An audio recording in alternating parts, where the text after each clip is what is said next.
Andy Martens. This is Civic Affairs. On the show today is former Councillor Frank Fata. Thank you. Thank you for having me, I think. No problem. So, how you been doing since the election? It's been a nice gradual transition. It hasn't been too bad.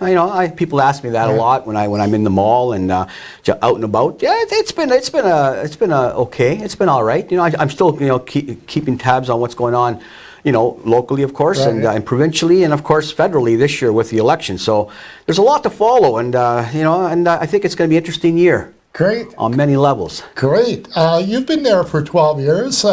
Let's start out with this. Your feelings about the budget, 3.53. You've been there for many budgets. Could council have done better than 3.53? Several months ago, I did go public, and I've been telling many people that to expect from this council, and that was just based on my personal opinion. Now you're a private citizen? That's right. I said expect a 3.3 or higher times 4 years. Okay. So that's what I said. And obviously year one is down, and it's in excess of that prediction, and I see the same thing happening going forward. Maybe you can elaborate. Why are we in the spot that we are in versus other years? Well, it seems like it's a broken record, and it's just the same thing, just like Groundhog Day there. The same thing repeats itself. The process repeats itself. We go through the same process. We don't put the kind of demands I think that we should be putting on, say, for example, the department heads. They should be held accountable. They're the ones that know their departments. They're the ones that know whether we should be transitioning to a point where maybe we're looking at reduced employees in certain departments. We don't put enough expectation on department heads. We do it quickly.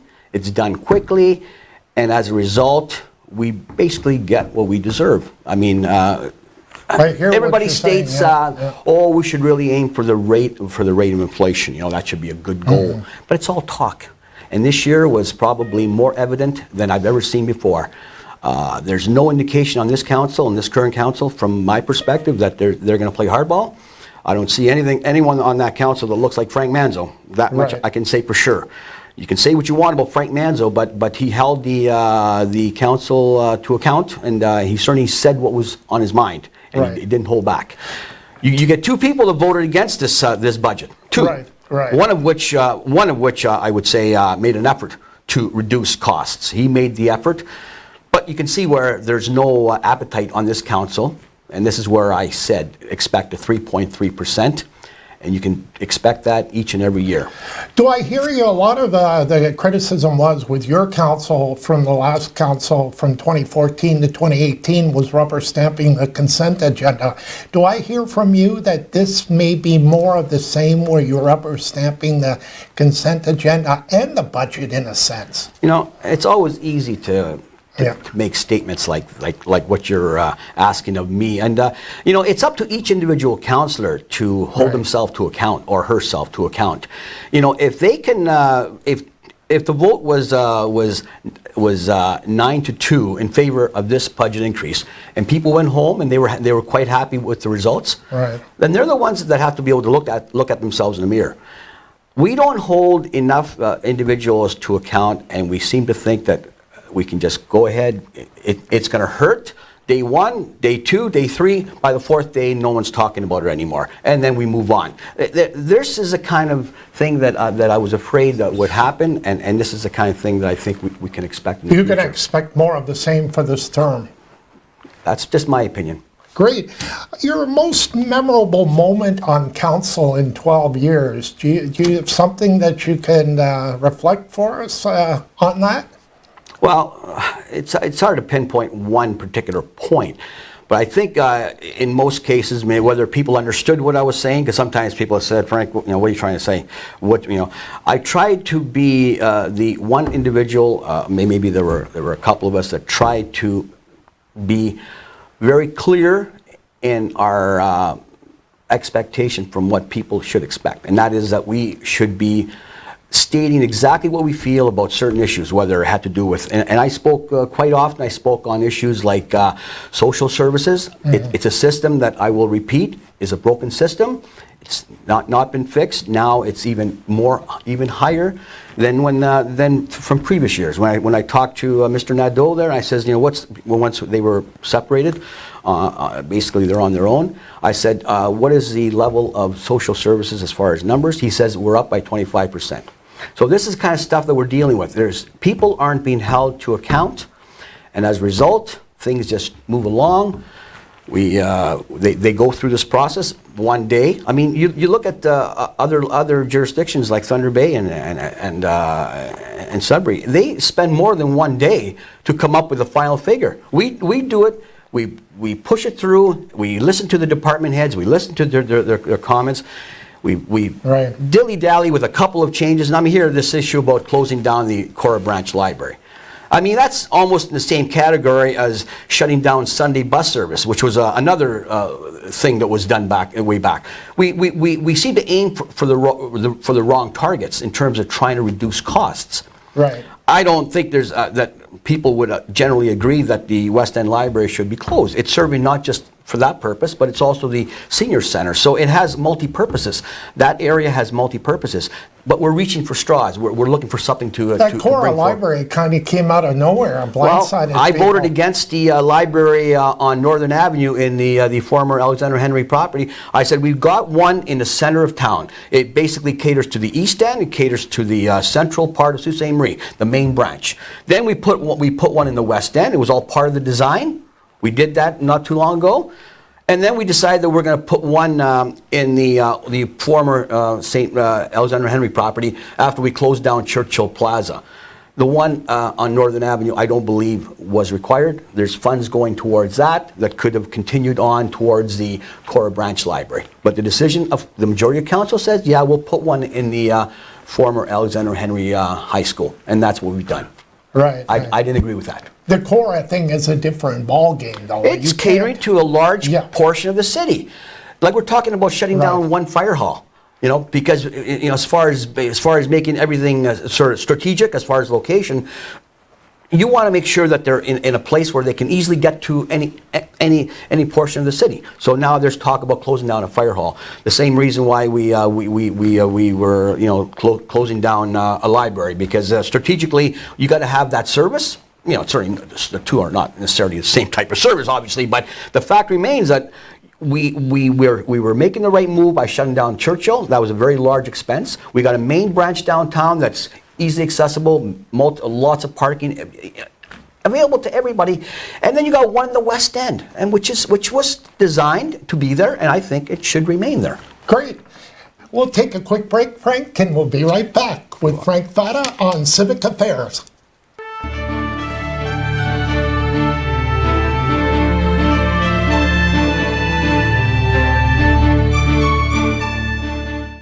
Listen up, Canada. We need to talk. Didn't you make us a promise? You said kids are the future of Canada. In 1989, you promised That no kid in our country would live in poverty. but 1 in 7 of us still do. 1 in 7. We don't care whose fault it is. We just really, really need your help to fix it. You made a promise. You have to keep it.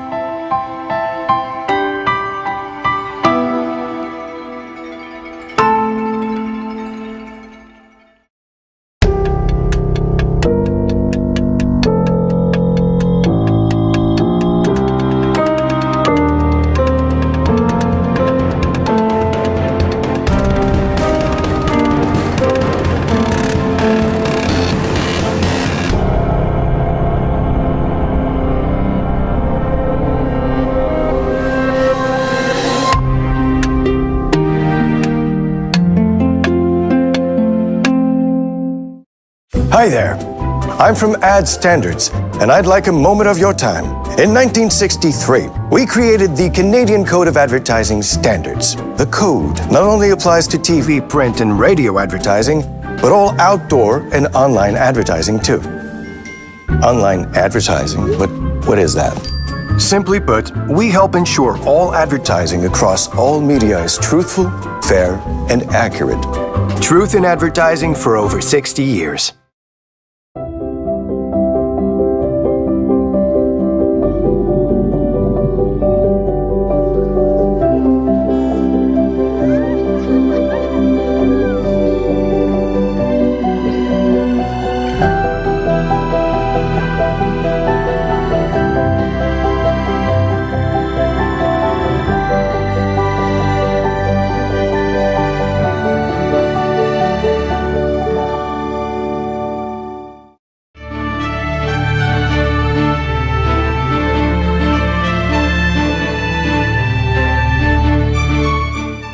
Welcome back. We're chatting with former councillor Frank Fata.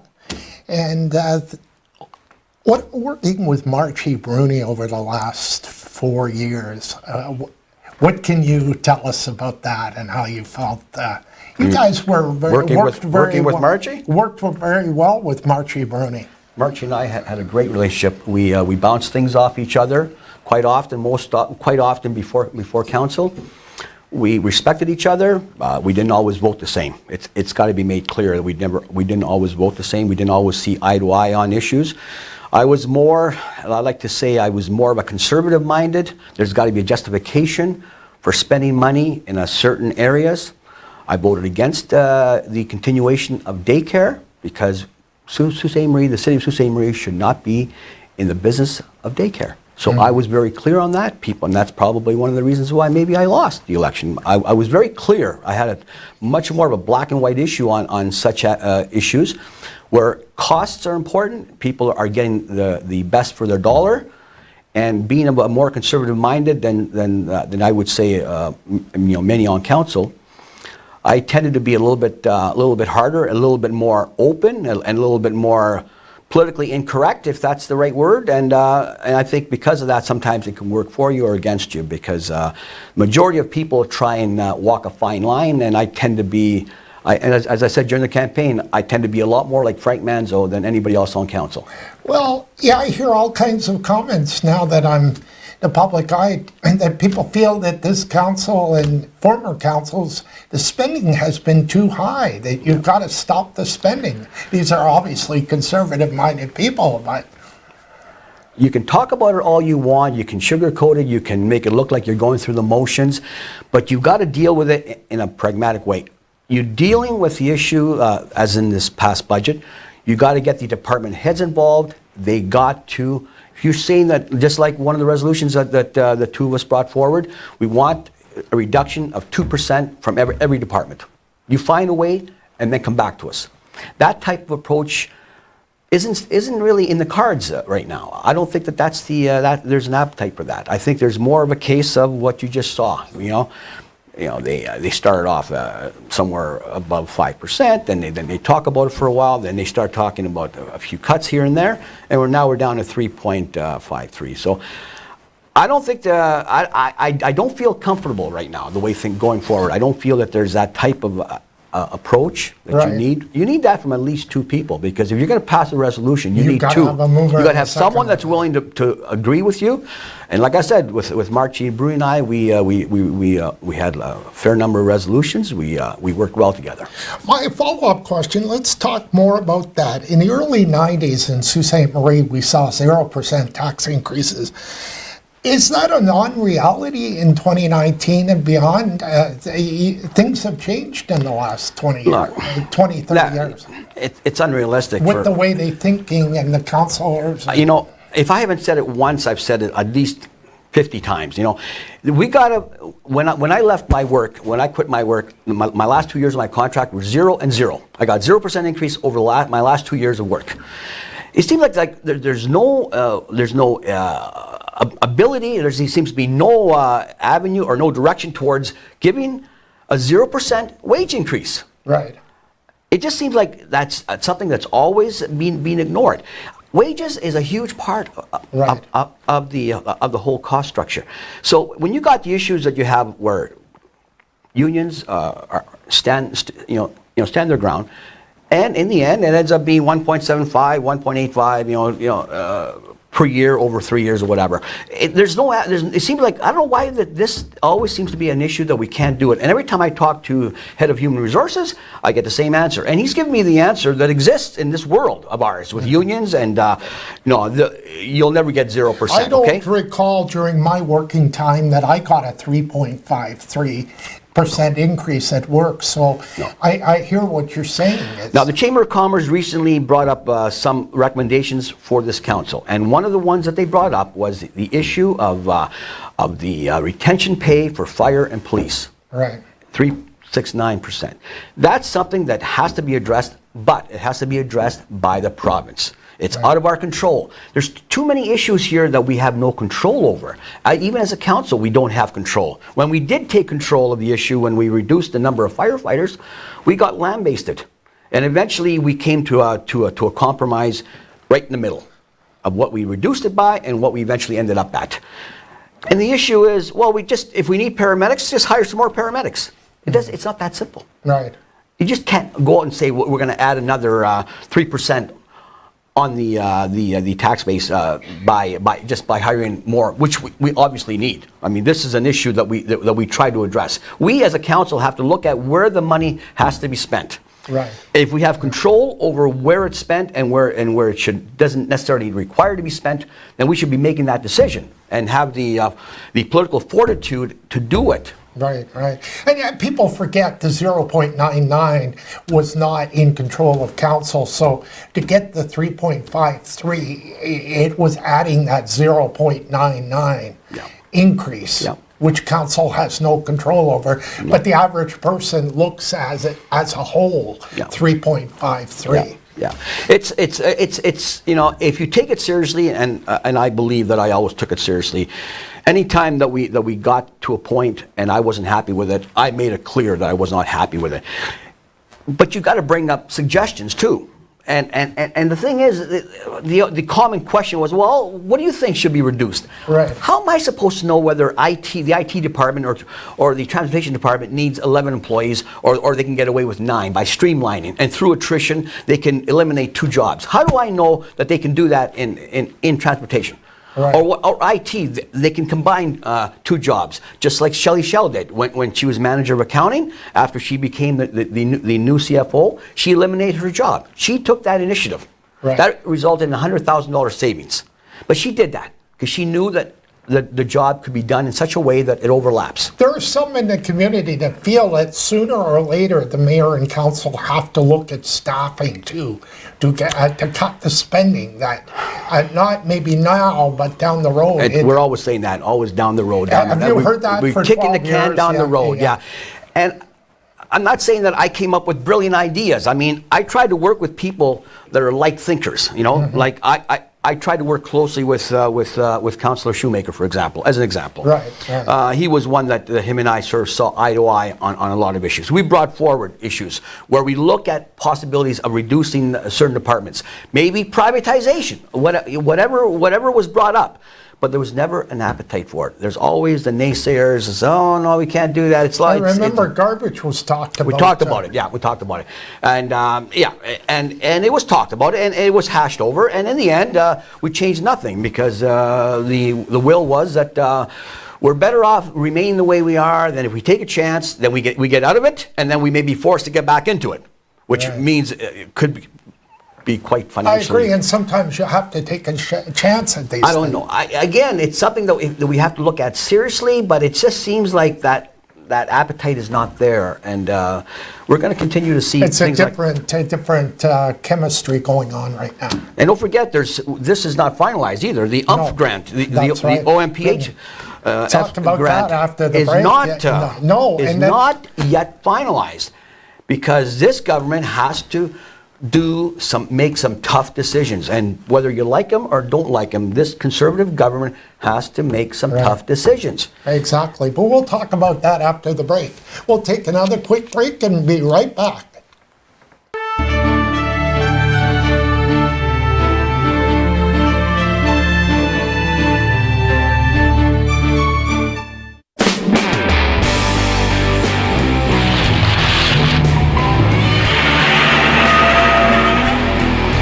They're coming to get you, Barbara. Listen to them. Children of the night.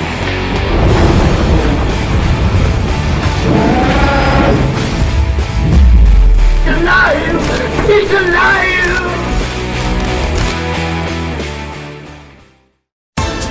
Cozy up this winter with Mio's Furniture Fashions. Add some warmth and comfort to your home with Dimplex electric fireplaces. Now 25% off. Save 20 to 30% off Lazy Boys. Sleep easy with a new Sealy Posturepedic, Stearns, and Foster or Tempur-Pedic mattresses and adjustable beds. Now up to 50% off. Shop these and other incredible deals this winter at Mio's Furniture Fashions. Surface before and after the sale. 261 Trunk Road. Where else?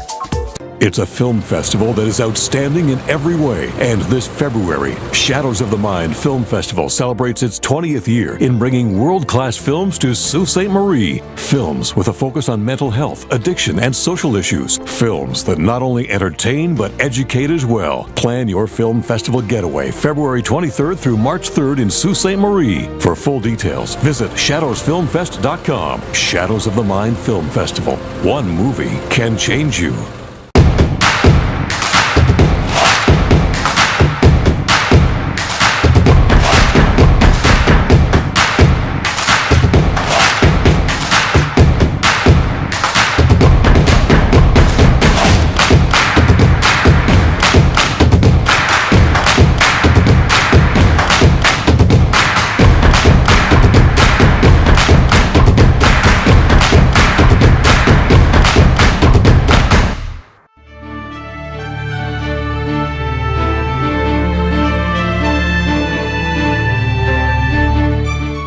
Welcome back. We're chatting with former councillor Frank Fata, and we were talking before the break about the OOMF grant and the problem that the mayor and council now are up against because the Conservative government has not set or told the municipalities.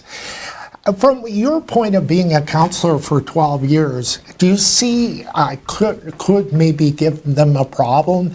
They've set the rate at 3.53. If the province reduces the OOMF grant, can you run us through what may happen here? Well, let's put it this way. The long and the short of it is this. They're expecting this amount of money.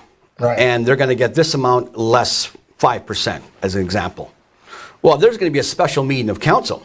Right. Because they're going to have to decide how much money does that mean that we're getting less from the government, and where are we going to find that money?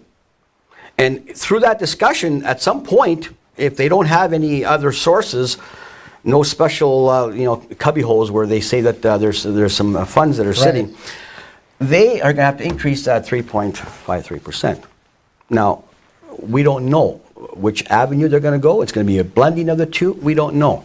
But one thing we do know is that this current provincial government is reducing the OMPF grant. They may yet move on that, from what I understand.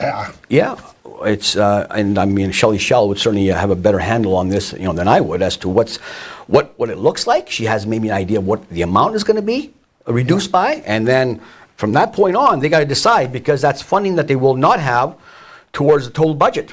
So, and it could happen, and they wanted to move on it sooner than later, but it could come back here, and that could they're going to have to deal with it. As you say, it could be significant enough. It could be. It could very well be, and let's hope it's not reduced by that much. Is there anything you felt after being a councillor for 12 years that you left undone, that you wish you could have had a chance to complete during the 12 years? Well, I think we all have the same, aspirations as far as what our role is on council. I mean, I certainly felt confident. I felt comfortable in dealing with people on the smallest issues, in dealing with the bigger issues like the budget, and dealing with the issues that we did. We've dealt with fire. We've dealt with. We couldn't do much with police, and as far as the bigger picture. Is police still on the table, possibly? It's something that I think the Police Services Board is our front line, so to speak. They're the ones that are going to deal with issues, because again, it's out of our control. The one issue that really I think should affect all of us and should concern us, and I don't know what's going to happen going forward, is the area of paramedics. Mm-hmm. We got a situation in the Sioux. I think a lot of people realize that, and hopefully nobody has to experience it, where they got to call for a paramedic and then see the process, how it works and everything else. But I think that we do have a problem. I've talked to paramedics.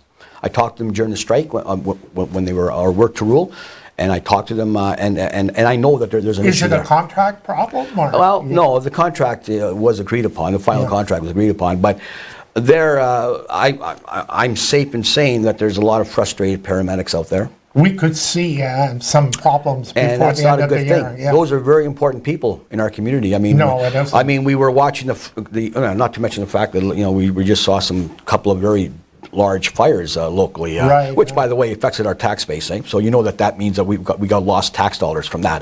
That's right. Two major buildings that equate to let's just say thousands and thousands of tax dollars, which we're not going to get. Both were demolished to the Both point. are You can't repair them. No, I don't think they're going to. No, they're not unless they, down the road they rebuild. But Right. but we got some a lot of issues that I think have to be addressed. But there's got to be that will of council, and I think what it comes down to is just the personalities of the people on council, and if they have the will to do that, to bring forward ideas that are going to be very, very important in terms of going forward. Otherwise, How would you have played that, knowing the province hasn't set the grant? Would you have gone ahead with the budget or waited until you get some direction from the province? well, the ideal thing would have been to wait, because we've already said, okay, the final numbers have been set. There they are. But we still have to wait for this grant money to see how much. Yeah, if it was possible, if Shelley Shell and if staff thought that we can just hold off until the final figures are here, just like we have to do with the DSAB, we have to wait till they get their final numbers. So, and we have no control over that. They come up with those numbers, they give them to the board, and then the board gives them to so in a lot of council. ways, it is a nail-biting situation with the Well, it is, because people that are out there, there's a lot of people in this city that are on fixed incomes. Right. Seniors who've lost their spouse, living in the family home, they're trying to remain in their home. There's a lot of concerns. Those are areas that I took very, very. I was very sensitive to that, and I don't know. I just find that sometimes people on council can be so callous. I mean, like the issues of people that are important to our city, like these these people, the Chamber of Commerce. What the Chamber of Commerce has to say. There seems to be this attitude towards the Chamber of Commerce, as an example, where we don't have to listen to you guys. This is the attitude that I've noticed on council, and not from everybody, for enough. I'm willing to say that because it's true, because I've heard it said. Right. I've got about a minute left. If you want to give me a quick answer to the IT upgrades and the switchboard and all of that. You've been on council for 12 years. Should that have not been done 10 years ago? Well, the short answer is yes. But again, through those whole process, what was it going to cost? Just like the exterior on this building. I mean, how long do you think we're going to hear about that? Couldn't have that waited longer? I mean, the issue is yes. The answer is yes. It should have been done before. But because of the whole politics of it, and of course, oh my God, is that what it's going to cost? Yeah, the answer is yes. It should have been done. But you know what it's like. I mean, it's just like anything else. Kick the can down the road. As usual, Frank, it's a pleasure having you on the show. Really appreciate that. Okay. Great. Thank you very much. It's the Civic Affairs. I'm Andy Martens. We'll see you next time. Take care.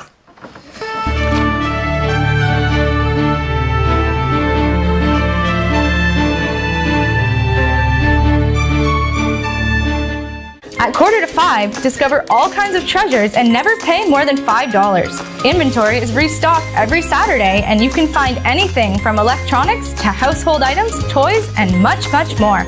On Saturday, everything is $5, and the price goes down throughout the week, ending with 25 cents on Friday. We restock weekly with new items from various big box stores, so you never know what treasures you can find. Come visit us at 4:45, 2510 Ashman Street in Sault Ste. Marie, Michigan.